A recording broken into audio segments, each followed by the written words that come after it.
Haƙar ma'adinai a jihar Zamfara na sahun gaba cikin ayyukan da ake dangantawa da matsalar tsaro a jihar tsawon shekaru, baya ga lahalin da matsalar ke yi ga harkokin tattalin arziki da walwalar al'umma. Duk da sanya dokar hana haƙar ma'adinan da gwamnatin tarayya ta yi a shekarun baya, har yanzu matsalar na ci gaba a wasu sassa daban-daban na jihar, kamar da yadda a kwanan nan aka tseguntawa rundunar 'yan sanda ta jihar Zamfara. Hakan dai ya sa kwamishinan 'yan sanda na jihar Zamfara CP Usman Nagoggo jagorantar wata tawaga a makon jiya zuwa wani sansanin haƙar ma'adinai ba bisa ƙa'ida ba da ke kwali ta ƙarar hukumar Bukuyum, inda tarin masu wannan sabga a ciki har da wasu 'yan ƙasashen ƙetare ke cin karensu babu babbaka. To sai dai ba a samu nasarar kama jigajigai daga cikin waɗanda ke gudanar da wannan sana'a ba, in banda wasu lebarori da aka samu a wurin. Daga bisani kwamishinan 'yan sandan ya sake jagorantar tawagar sintirin zuwa masaukin wasu daga cikin 'yan ƙasar Sin da Koriya da aka ce suna zaune a nasarar Burkullu ta ƙarar hukumar Bukuyum, inda kuma aka samu nasarar damƙe mutum biyu jajaye da kuma wata budurwa baƙar fata da ta ce sun ɗauke ta ne don ta riƙa dafa musu abinci.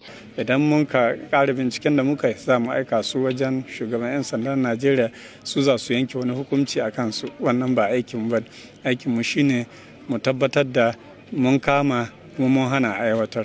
An dai taras da tarin sinadarai da kayayyaki daban-daban da ma ɗakin gwaje-gwaje da ake tuhumar suna amfani da shi wajen tantancewa da kuma wankin zinari da sauran ma'adinai a zamanance. A hali yanzu saboda muhimmancin da gwamnatin tarayya tabba wannan wurin haka zinari, ta aiko mobile wajen 63 daga Rivers sun riga sun zo kuma mun kai su, za mu haɗa su da namu mobile na Zamfara domin wurin ya ƙara abin nan. To a hali yanzu ina tabbatar muku cewa ba wani mahaluki wanda ya isa ta yi can akan cewa zai yi wani gina na haratacciyar hanya. Wanda ya ba su masauki ya yi ƙarin haske kan dangantakar da ke tsakaninsu. Alaƙata da su mai gidansu gaba ɗaya na aiki da shi Kaduna wajen shekara 5 da suka wuce. So shi yana onace shi wannan da suke aiki a nan. Da ƙarshe da mai gidansu ya mutu shine dai suka ga ya dace su zo su neme ni inda nake, ko zan ba su wasu shawarwari akan harkar mining, saboda ni harka na ne ko da Chinese ko ba Chinese, harka na ne shekara na 17 na wannan harka. Tawagar sintirin dai ta kai irin wannan samami a wani sansanin wankin ma'adinai da aka ce mallakar wasu 'yan kasar Burkina Faso ne da shi ma yake a garin na Nasarar Burkullu. To sai dai ko da aka tafi soranta cikin nakari. Jamilu Ibrahim Gusau.